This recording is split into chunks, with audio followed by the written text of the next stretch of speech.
What's up, Hokie Nation, and welcome into a TSL basketball update. Let's go ahead and introduce everybody on set. To my right is our lead analyst and columnist, Chris Coleman. Across the way is our managing editor and basketball guru, Mr. David Cunningham. Behind the scenes is our director of media, Mr. Nick Brown, and I am your host, Carter Hill. Tech Sideline is presented by First Bank and Trust Company. The Tech Sideline podcast is also brought to you by the Hokie Way. The Hokie Way thanks Virginia Tech fans for their support of our mission to leverage student athletes, name, image, and likeness in support of charitable organizations. To learn more about us and the organizations we support, visit thehokieway.org to learn more. Well, guys, nice to finally talk some hoops. I know it's been a little while with football season ending the first week of January, which is a little bit different, but seems like it's a good time to sit down and talk some Virginia Tech men's and women's basketball. Yeah, it's been a while since we dedicated anything to basketball. We said before this season that both teams were going to have some ups and they were going to have some downs, and that's kind of what we've seen. No doubt. Yeah.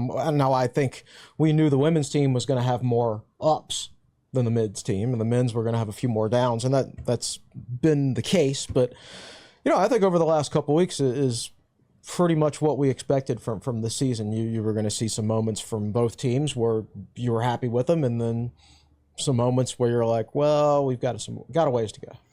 Yeah, I don't remember even the last time we dedicated anything just to only basketball. So, both teams have played pretty well lately. Both are 3-3 in the ACC, and I think if you had told both coaches that they'd be 3-3 in the ACC through 6 games, I think they'd both probably take it. Now, how they got there has been up and down in a roller coaster, but and they're certainly not perfect. As we saw last night in the women's game, but yeah, I think there's a lot of good things to take away, and the men had a fantastic, crazy, I don't even know how they pulled that off, win on Wednesday night against NC State. So I'm sure Virginia Tech fans have gotten their fill of some basketball wins lately. Yeah, no, absolutely. I want to start with the men because Wednesday night was tremendous. 79-76 win over NC State, and you guys alluded to it. They're now 3-3 in ACC play, and the way they started the season, I kind of anticipated sitting down and talking about, can't defend, can't shoot, turning the ball over, but I think Mike Young and the staff deserve a ton of credit. They have made this team competitive without a point guard really the last couple of games. And on top of that, again, you're 3-3 in a wide open ACC, and you're probably overachieving a little bit at this point. Maybe. What, you expect them to only win a game or two? Well, no. You mean that as far as some of our message board posters were like. But the fact they're 3-3 in the ACC, again, I just think the staff and these players deserve a ton of credit where they're currently at. No, I agree. Yeah, I think they're playing well. Now, you have to put in the caveat there that, as Chris wrote about the other day, and we can get into if Chris wants, this is not a great basketball conference this year. This is not a good ACC. But yeah, Ben Hammond, who he apparently has, he's a foot ordeal. Zach Mackey described it as a foot fracture on the radio before the Stanford game. He missed the last 3 games. Mike Young said after the game on Wednesday night he expects Ben Hammond to be back, barring something crazy, tomorrow on Saturday to start against Wake Forest. But Virginia Tech has won 2 of its last 2 games, 2 of its last 3. Hokies started with a loss. They should have beaten Pitt at home, and I think you saw their youth kind of show up in those waning moments. Duke is the best team in the ACC, lost in Cameron. And then you rally by going over, you come back, you beat Miami, and then you go to the West Coast. And they have found ways to gut out wins, and I think that's been impressive. And I think you've seen in late game situations, like Mike Young has been able to rally this group. And I wasn't sure how they would respond in some of those moments. And honestly, they've responded pretty well lately. This is a little bit of a different team than we saw in early December. Crazy things happen when Virginia Tech plays NC State. And actually, that was a crazy ending to that game, or crazy last 2 minutes, really, when you think about it. That was the anniversary of the 47-24 game between Virginia Tech and NC State back in 2019, which I believe is the greatest basketball game that has ever been played. A ranked on any matchup, level. too. Right. So, right, it was. So I tweeted that the other day, and I said, this is the greatest game in the history of basketball, basically. And Justin Robinson quote tweeted it, and pardon my French, but this was his response. He says, was a game to witness for sure. Always belt to ass against NC State, though, no matter the situation. And that actually has kind of been the case between Virginia Tech and NC State basketball in the last 10 years or so. Virginia Tech seems like they've had a pretty big advantage. Well, the other thing is, I mean, I don't know that Kevin Keats is that great of a coach. Oh, I don't think he is either. But when you look at the ACC, But they're going to have to keep him now. well, yeah, he got an extension through like. It's amazing the extensions that are getting tossed around these days for not being good at your job. No. Kevin Keats' extension was written in his contract because he won the ACC championship. That's right. And was that worth the trade-off, though? They went to the Final Four. Like, is that worth the trade-off to have to keep him?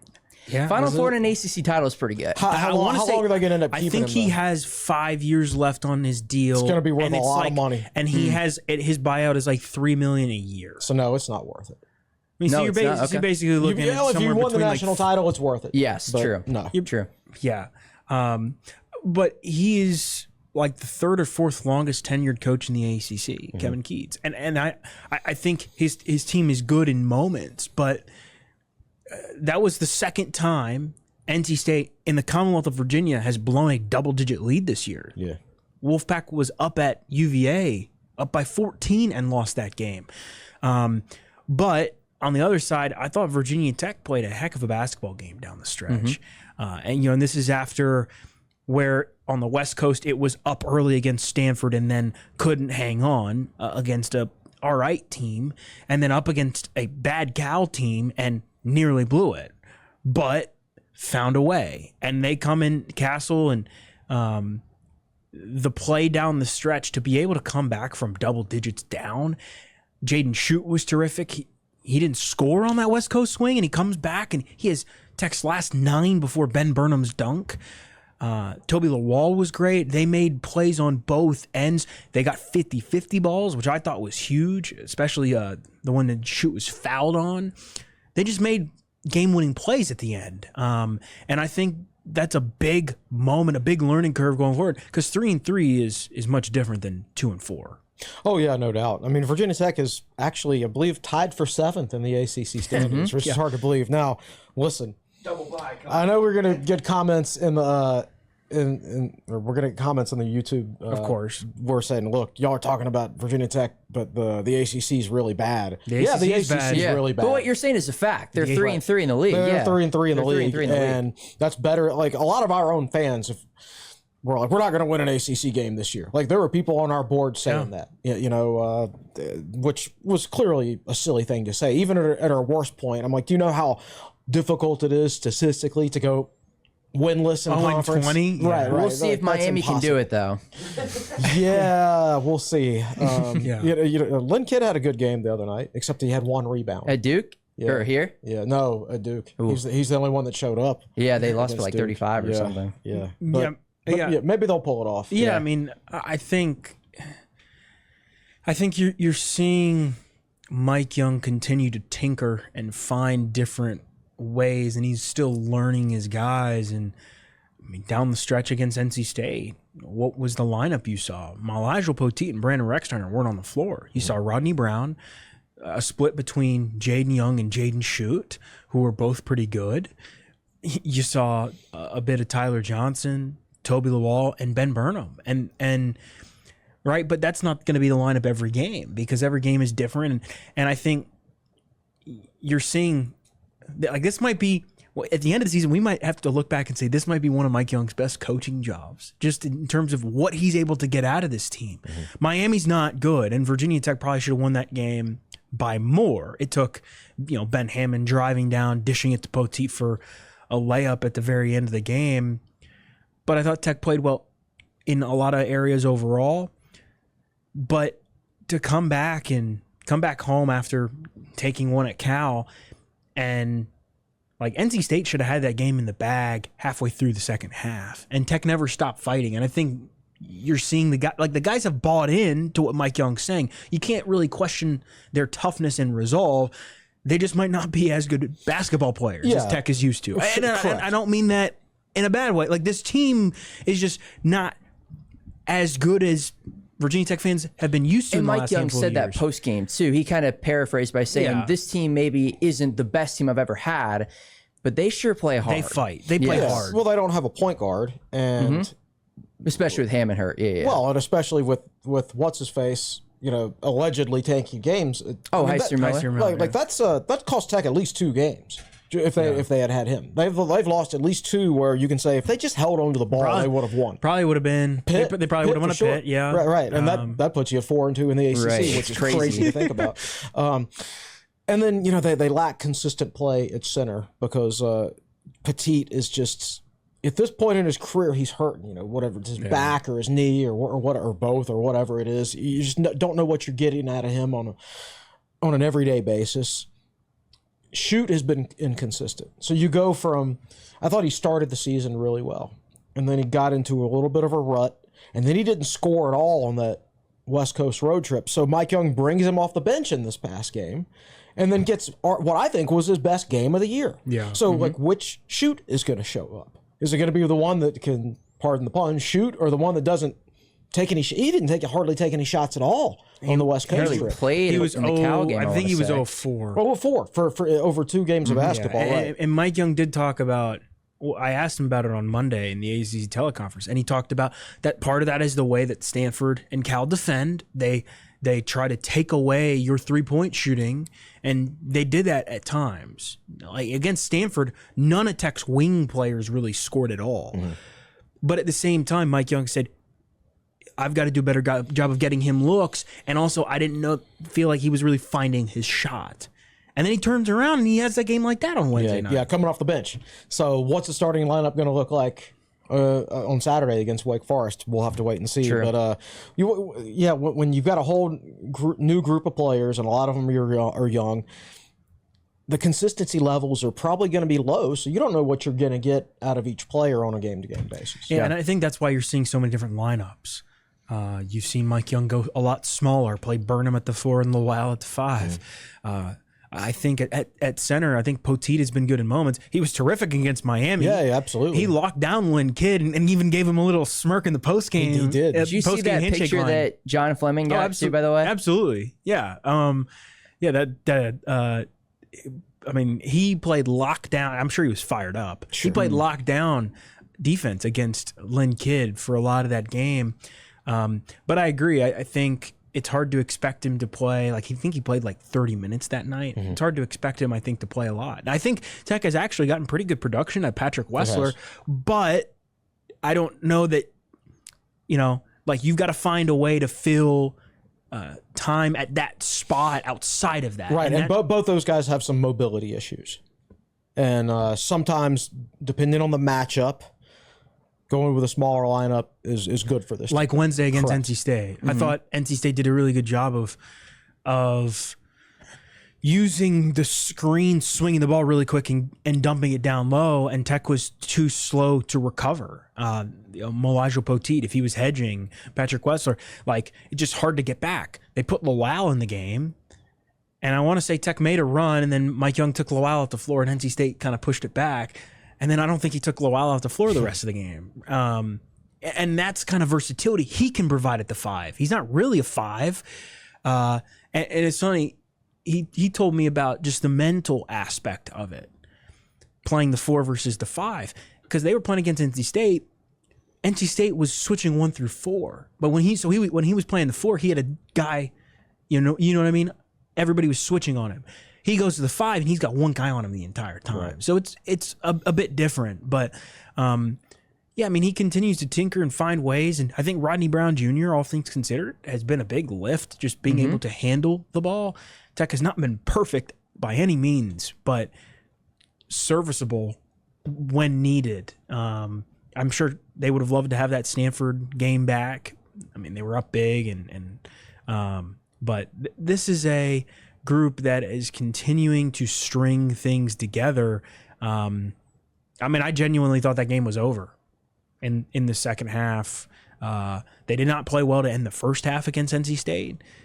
And the Wolfpack kind of choked it down the stretch. And I think Tech honestly just wanted it more. And I think the want to, you can't really magnify that. Yeah. And I don't think Tech got what it wanted on each of its last two possessions. It just so happened there was a long rebound and a collision and a foul was called. And that's, I mean, think about that, right? So this is a guy in Jaden Shoot who we just talked about the last couple of games for him. He gets a three at the top of the key, misses, follows his own rebound, grabs it and gets fouled. Like, his determination, his hustle made that play happen. And I honestly was surprised that there was a foul called, because I feel like a lot of times you see it not called more times than you do. But yeah, I mean, Tech wanted it more, made the big plays. And you got to get a little bit lucky, I think, in some of those situations. Yes. Again, I just think it's so impressive they've won 2 of the last 3 with no Ben Hammond. Yeah. Brandon Rexsteiner played a fine game at Stanford. I thought he was pretty good at Cal. Yeah. But the other night, he didn't come back in the game, I believe, after the 15-minute mark in the second half. So Tech played pretty much the entire final 20 minutes without a true point guard in the game. And to win that game is very indicative of where this team is currently at. So, again, I just think they deserve a ton of credit. Yeah. And now you got Wake coming in town this Saturday. Kind of what do you see out of the Demon Deacons, David? And what can we expect in that matchup? This is a balanced team. Wake was picked 3rd in the league, rightfully so. Hunter Salas, one of the best players in the conference, is back. He averaged about 18 points a game last year. Efton Reed, 7-foot center, a guy that Tech tried to get to come here. He's a force down low. They've got Hildreth. Yes, I was going to say Cameron, but Cam Hildreth. Yes, I couldn't remember. I couldn't remember his last name. He's my favorite player of all of them. Yeah, dude, and Hildreth, he went off for 31 against Miami over the weekend. He's another guy they have. He's versatile. Steve Forbes has guys who can score. It doesn't matter who. And they brought in a kid from Appalachian State, I believe Trayvon Spillers.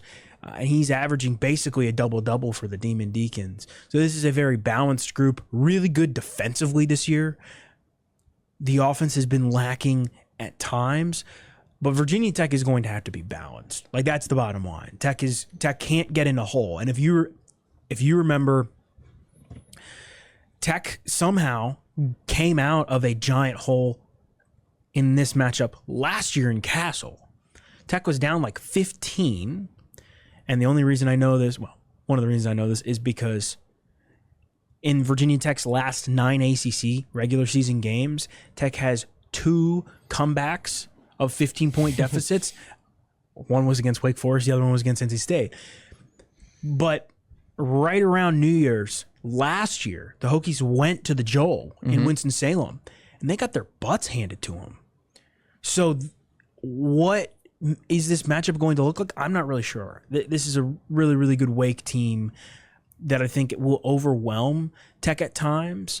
But if Tech is there defensively, and we've seen Tech come out and be pretty good on the defensive end in the last couple first halves, I think Tech will have a pretty good chance. Yeah. Wake has always been very talented under Forbes. There always seems to be something missing. Yeah. They didn't close the season strong last year.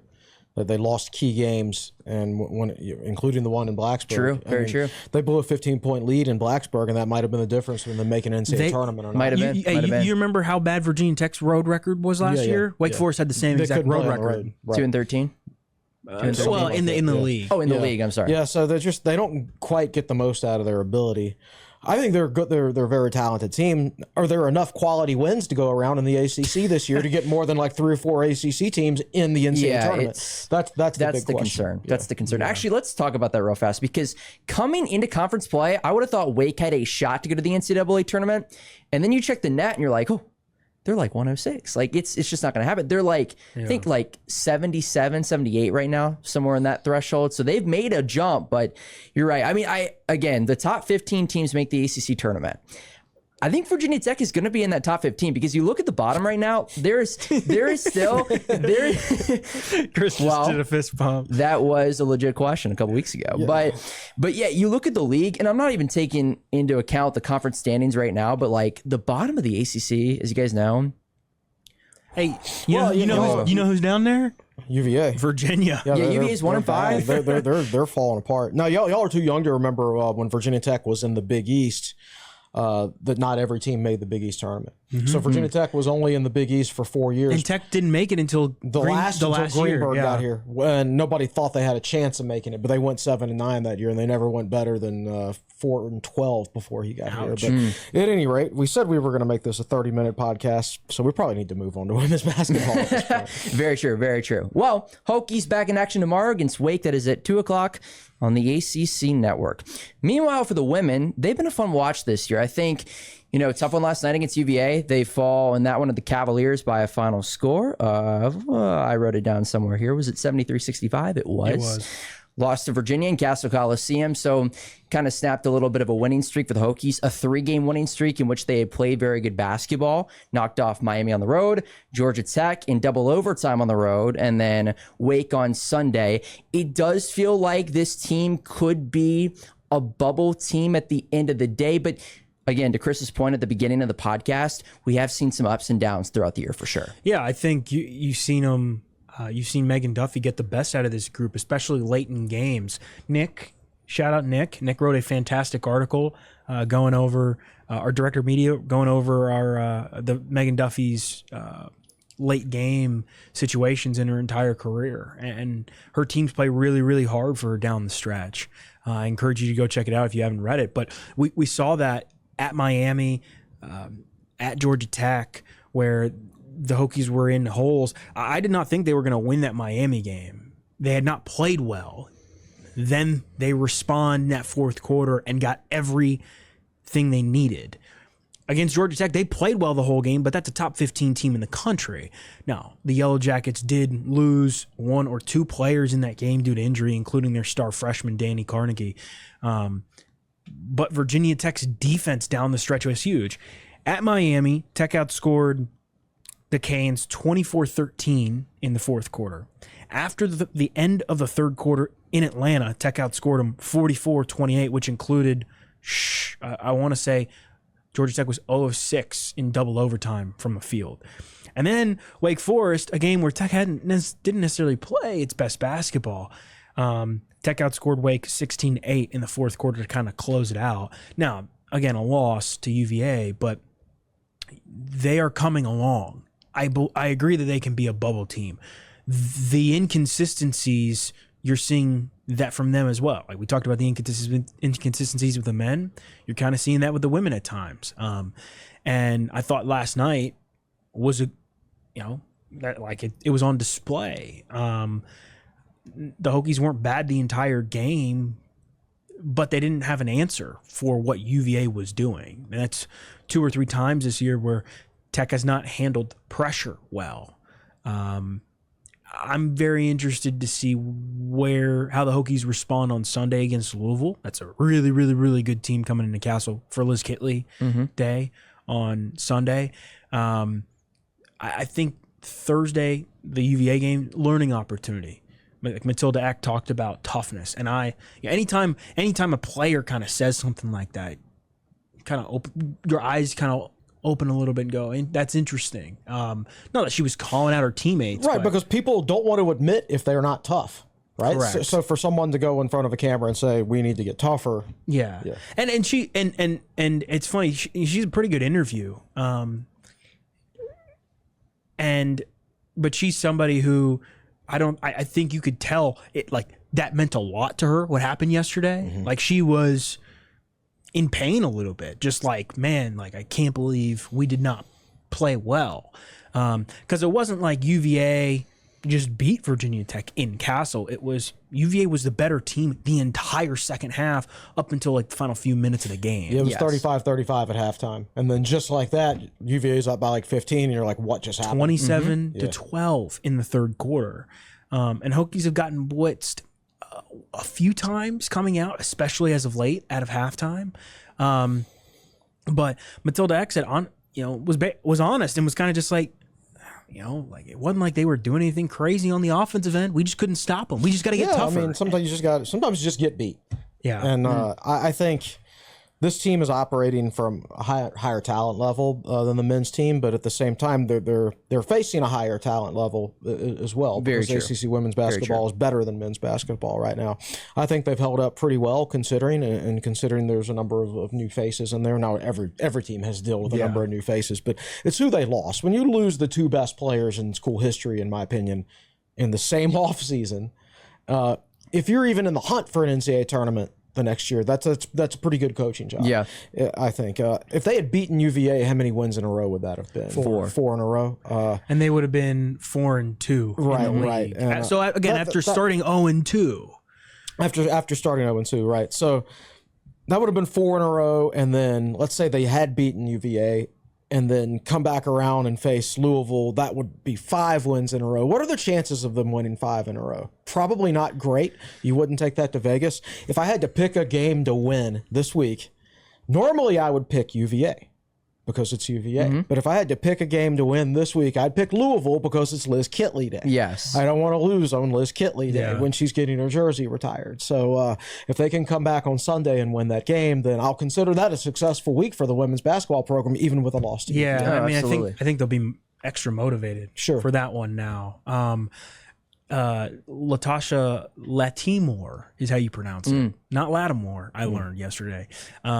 She was terrific for UVA, and that was one of those where Tech just didn't have an answer. And it was very interesting to hear Megan Duffy and the players talk about that, just kind of not really sure what happened. Duffy called 2 timeouts in the third quarter, and one of those timeouts, Tech turned the ball over on its next possession, right? There just wasn't that response that was needed until it was too late. So, yeah, I'm very, very interested to see this game Sunday. And then they go to Pitt, which is a pretty winnable game. You see what they just did? Yeah, did you see that, Chris? Pitt was down as many as 32 the other day to SMU. Pitt is the worst team in the ACC.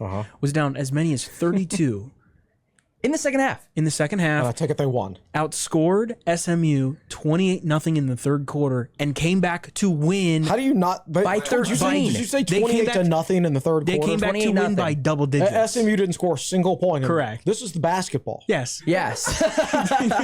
This is SMU basketball too, by the way. So it's funny. I mean, I obviously just watched the highlights from that Virginia Tech NC State game from 2019. And after the 18-minute mark of the second half, NC State only scored 5 points the rest of the game. So that's pretty much like going a whole quarter without scoring. Yeah. So it is possible. You just don't see it very often. No. Wow, that's incredible. You were talking about going to Pitt and the schedule coming up, though. I had to hijack the conversation. No, I think that's great because that means, Pitt, they probably don't have that in them twice in one season. Probably not. They might not have them in it twice in one decade. I mean, 28-0 in one quarter. I was telling somebody this last night. The way I kind of view it is the Hokies are basically batting what I figured they would hit this year. Yeah, agreed.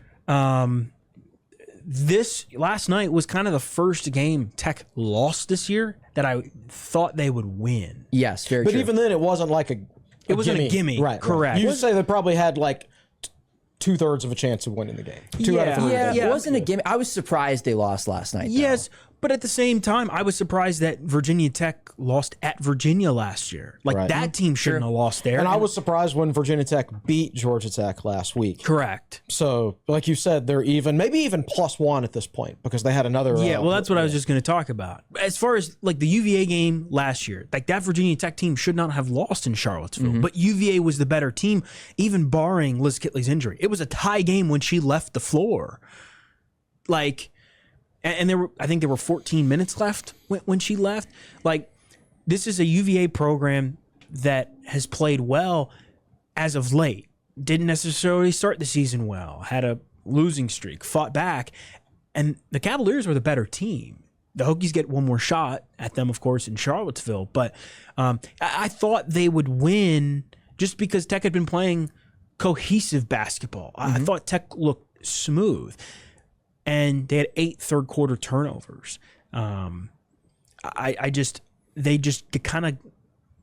They struggled on the offensive end. They struggled on the defensive end. And even when they were able to string things together, like it was a 7-point game, Tech gets a steal, throws the ball up ahead on a fast break, and it goes out of bounds. Yep. So the execution aspect wasn't there even when they were doing some of the other things right. I was surprised about the Georgia Tech one too, and a little bit surprised about Miami. Yeah, you could say that Tech, I would either say Tech is even or probably +1 right now. +1's probably more accurate, I think. This is a long season. They played 6. They've got 12 ACC games to go. There are going to be some really, really tough ones coming up. They've got NC State next Sunday. They got Notre Dame right after that, 2 of the better teams in the league. But Megan Duffy has this group punching above its weight. Now, can they do it on a night in, night out basis? We'll see. And some of these challenges are going to be really, really tough. But I like where they're at. Every team's going to face setbacks, and that was just a setback. Well, speaking of setbacks, the one thing that I think not a lot of people are talking about that could be to their detriment is Samaya Suffern's injury. I think is pretty brutal for the Hokies because I think you could really use her as your point guard and play Carly Wenzel off the ball. Now, if they do that, are they a better team? Probably so right now. But to also lose the depth, too, of having her in, or at that spot, I should say, I think is a pretty tough loss for the Hokies when you lose her for the rest of the year. Yeah, it's a shoulder deal for Suffern, who she hasn't been at the last 2 games, I think, because she had surgery last week. She's somebody who... she's such a unique athlete. Her versatility is unmatched. And when you lose somebody who brings as much athleticism as that, you're going to be hurting in some regards. Megan Duffy, they only have 11 scholarship players. Well, when you lose one of your better ones in Suffern, you're going to feel it. Maybe not every game, maybe not every other game, but you're going to feel it at some times. And I thought last night against UVA was a game where, man, if you had somebody Suffern, kind of just plug her in. UVA wants to get up and down and up and down and up and down, and Suffern can do that. Not to say the other girls who played couldn't or didn't, but I think that was a game where Suffern would have just fit right in. And there are going to be a couple of these games the rest of the year, there have been, where it's like, man, it would have been great to have her. And the tough thing was, every coach talks about the freshman to sophomore leap. She had made a big one. Mm-hmm. She was playing good defensively. Her ability to get downhill is something that I don't know Virginia Tech necessarily has right now. Tech can do it, but not at the rate, not at the quickness that Suffern does. Yeah. So that's tough. But at the same time, it's one game, UVA game, and it would have been great to have Suffern. I think long term, it kind of maybe slightly hurts their ceiling not having her. But the good news is she's got a couple of years of eligibility left. It's not like this was her last year. So all things considered, Carter, like this team is trending in the right direction. It's a bummer we didn't record this yesterday because it would have been like, oh, they won 3 straight games. Yeah, exactly.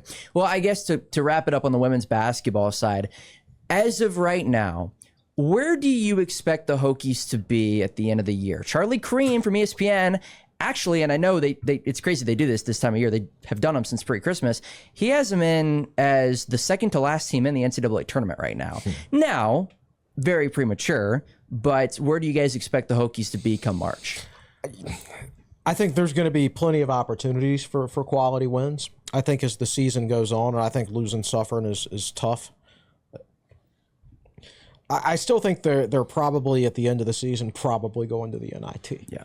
I think it's possibly they could make it. I mean, if you're in the conversation on what's the date, January 17th, you've played well enough to put yourself in that position. But at the same time, I feel like as more and more film gets out on how this team plays together, there's a lot of good coaches in the ACC, and that I think can make things difficult for them. I think Megan Duffy's going to make this a really good defensive program, but I still think that they're probably another year away from being a really top-notch defensive team, and I think that's where Suffern, losing her, probably hurts them worse than anything. She adds a certain dynamic to their team. Her athleticism means she can defend multiple players, and she adds something to you in the full court offense that maybe nobody else can offer. So it's not so much, how do we replace her points and rebounds and her assists. She just brings an element to your game that maybe nobody else exactly offers. It's like if Virginia Tech lost Toby Lawal, well, it would be like, listen, like Ben Burnham, in theory, can replace his points and rebounds, right? Yeah. Like they're different players. But Toby Lawal brings a different element to the team that is irreplaceable in and of itself. No doubt. And that, I think that's difficult losing her from that standpoint. So in the end, I think they're probably an NIT team, but I could see them sneaking into the NCAA tournament. I think they're probably like a game or two off the bubble. Like that's where I think they end up. Not to say they can't, but they haven't. If they win all the games they're supposed to and drop the games that they probably should, they'll probably finish close to 500, I think. But the defining factor for this team, in my opinion, will be the Final Four regular season games. Tech has Stanford and Cal come here, and then Tech goes to Boston College and to Clemson to end the year. Stanford hasn't played very well this year. Cal's been all right, has been ranked at times. Boston College is hit or miss, and Clemson has impressed. That's a bit different than some of the past years where Tech's been ending with Carolina, Duke, Louisville, Notre Dame, right? If you can end the year on a high note, rip off some runs heading into the ACC tournament, have some momentum, I think you'll give yourself a chance. But there are some really, really tough tests coming up. The bottom line is the Hokies' margin for error is so thin, right? If you drop a game to, say, Syracuse is not a good team. I still don't think Syracuse has won a league game this year. Maybe one. I know they lost to Louisville last night. Like, if you drop games to teams that you should probably beat, games that come down to the wire, right? Like, I don't know if this UVA game last night will hurt them, but if Tech gets swept by UVA, right. Then you got to make up that loss somewhere else. It means you got to go upset UNC or something like that. Yeah. You got to win the games you can and then try to steal some if you're trying to punch above your weight. And I think Tech has done a good job of that so far. A lot of games to be played. I think Tech could totally be in the NCAA tournament, especially with the way they buy in and fight and believe at the end of games. Like, they are never out of a game. I think there were a lot of fans sitting in that arena last night thinking, 15 points? Yeah, sure. I mean, I believe Nick texted you and I, Duffy's come back from 15-point deficit before in her career. So they will be in every game, or just about every game going forward. There's just a lot of different elements. And I think, if they can steal one or two, I think they'll be on the right side. If they can't, they'll probably be on the wrong side. All right, this basketball update is brought to you by the Robertson and Cox Real Estate Team. Looking to buy, sell, or invest in real estate? We've got your back. Centrally located in Radford, Virginia, the RNC team is proudly and professionally serving the New River Valley, Roanoke, and Southwest Virginia. With over 35 combined years of experience, we have all the knowledge needed to help you reach your real estate goals and have the best experience possible. Contact Annalise Stewart. Yes, she's related. I believe that's a throwback to what Will used to say. For all of your real estate needs, visit rncteam.com to learn more. All right, guys, what is coming up on techsideline.com? I'll have a Q&A today, probably by the time it'll probably be posted by the time people are watching this video. Next week, we expect a defensive coordinator to be hired next week. Of course, I would have said that last week about this week. Yeah. School starts on Tuesday. Right. I would think it's going to happen next week. So I would anticipate that we'll be writing about that. But, of course, we don't know what day that's going to be or anything. But, yeah, look for that. We are halfway through the most chaotic 5-day basketball stretch Virginia Tech will have this year. This is the only weekend of the entire season Virginia Tech men's and women's basketball are at home. Wow. Together. Really? Yep. Oh my gosh. And the men have Wake on Saturday, the women have Louisville on Sunday, of course, Liz Kitley Day. That's gonna be really cool on Sunday. Liz Kitley having her jersey retired. Yeah, it's very, very busy for me right now. With 2 basketball games the last 2 days, a slight break today, and then 2 more the next 2 days. But Tech's on the road mostly next week. So, I'm semester gets up and running next week. I'm sure we'll have a defense coordinator eventually. Michael Vick's going to the College Football Hall of Fame.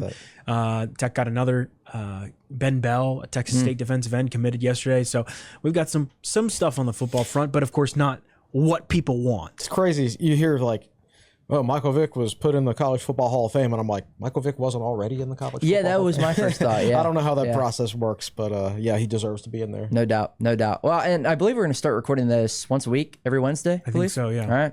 Got some basketball stuff coming your way. So it should be a fun couple months. The men are playing better than the women. Going to have a fun finish for sure. So for Chris Coleman, David Cunningham, Nick Brown, I'm Carter Hill. Thanks for tuning in. Enjoy your weekend, and we'll talk to you next week.